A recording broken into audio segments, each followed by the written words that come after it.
Selamat petang, salam sejahtera. Isu hangat petang ini, BN dalam bahaya jika PN bekerjasama. Berita sepenuhnya. Presiden Bersatu Muhyiddin Yassin minggu lalu mencadangkan agar parti-parti yang menentang Barisan Nasional BN agar mengadakan electoral pact atau persefahaman pilihan raya pada PRU 15 bagi mengelakkan undi mereka berpecah. Selain itu, menurut Muhyiddin, ini bertujuan mengelakkan golongan kleptokrat yang dipimpin oleh Najib Razak dan Presiden UMNO Ahmad Zahid Hamidi kembali berkuasa. Cadangan Muhyiddin itu dipandang sinis oleh sesetengah pihak, terutama yang menganggap Bersatu sebagai sebuah parti pengkhianat yang menyebabkan Kerajaan Pakatan Harapan PH yang mendapat mandat rakyat pada PRU 14 tumbang akibat langkah Sheraton. Pengkhianatan itu tidak boleh dimaafkan kerana Bersatu mungkin akan melakukannya sekali lagi sekiranya PH mengadakan sebarang bentuk kerjasama dengan mereka. Mari kita imbas kembali sepanjang 22 bulan PH berkuasa.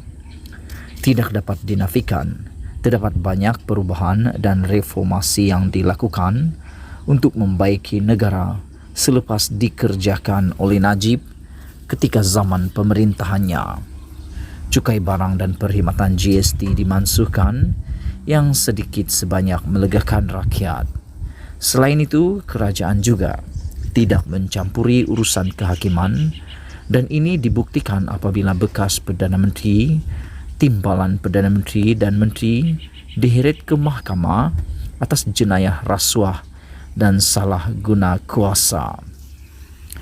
Bagi rakyat biasa, kesan yang dapat dirasakan sehingga ke hari ini, minyak RON 95 kekal di paras Rp2.05. Bayangkanlah jika harga RON 95 diapungkan, sudah tentu ia akan melebihi RM4 seperti mana RON 97. Akan tetapi, semua kebaikan yang dilakukan terbenam akibat satu perkara. Desakan secara konsisten agar Dr. Mahathir Mohamad menyerahkan kuasa kepada Presiden PKR Anwar Ibrahim. Sejak awal lagi, kerajaan PH ditampuk kuasa, sudah kedengaran suara-suara sumbang dari PKR dan DAP agar Dr. Mahathir meletakkan jawatan. Pada ketika itu, belum pun beberapa lama BN ditumbangkan dan kerja-kerja untuk membangun semula negara giat dijalankan. Suara-suara sumbang dari PKR dan DAP itu bukan sahaja menimbulkan keresahan dalam kalangan orang-orang Melayu yang baru sahaja membiasakan diri hidup dalam negara yang tidak dipimpin UMNO, akan tetapi menyebabkan pejabat awam mula kurang memberikan kerjasama dan mengamalkan sikap tunggu dan lihat. Ini kerana jika benar Dr. Mahathir akan menyerahkan kuasa kepada Anwar, pejabat awam merasakan tidak perlu bersungguh-sungguh untuk memberikan kerjasama kepada kerajaan kerana apabila Perdana Menteri baru mengambil alih, semua keutamaan kerajaan akan berubah.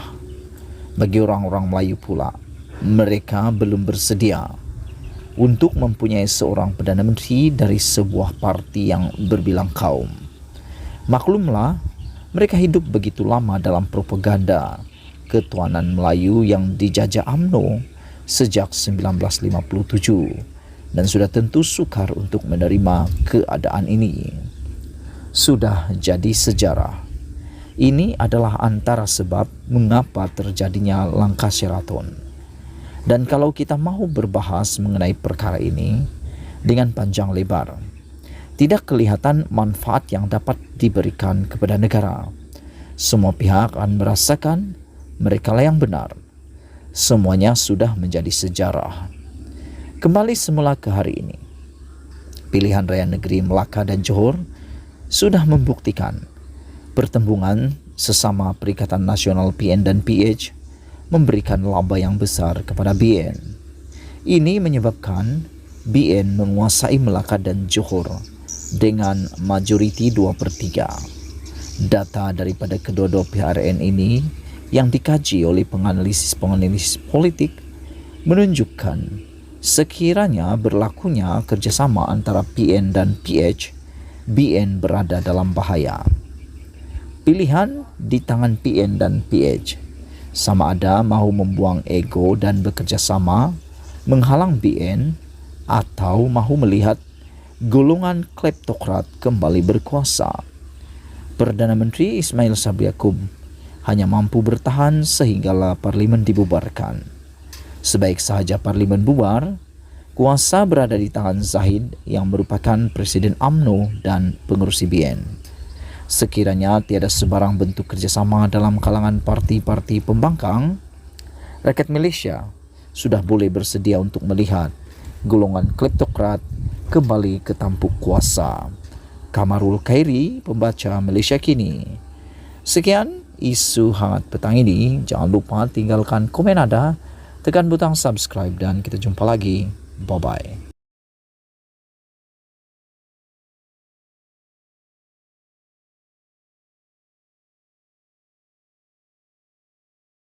Selamat petang, salam sejahtera. Isu hangat petang ini, bekas Menteri Besar Terengganu kata bergurau ketika pegang alat sulit Exco. Berita sepenuhnya. Bekas Menteri Besar Terengganu Datuk Seri Ahmad Said menganggap tindakannya memegang alat sulit ahli Exco Negeri Hanafiah Mat di tempat awam baru ini sebagai gurauan semata-mata. Beliau mendakwa perbuatannya itu hanya sekadar untuk bergurau senda bersama rakan lama tanpa sebarang niat jahat seperti dituduh sesetengah pihak. Ahmad mendakwa ketika kejadian, beliau dan pengerusi Jawatan Kuasa Kebajikan, Pembangunan Wanita dan Keluarga dan Perpaduan Nasional Negeri itu saling mengusik antara satu sama lain, termasuk berpegangan tangan ketika bergambar selain Hanafiah turut menyentuh pahanya. Saya bergurau sahaja. Mungkin apabila video itu viral, dia rasa malu dan sebagainya hingga membuat laporan polis terhadap penyebar. Sebenarnya tiada benda. Saya cuma bergurau, katanya menurut laporan utusan.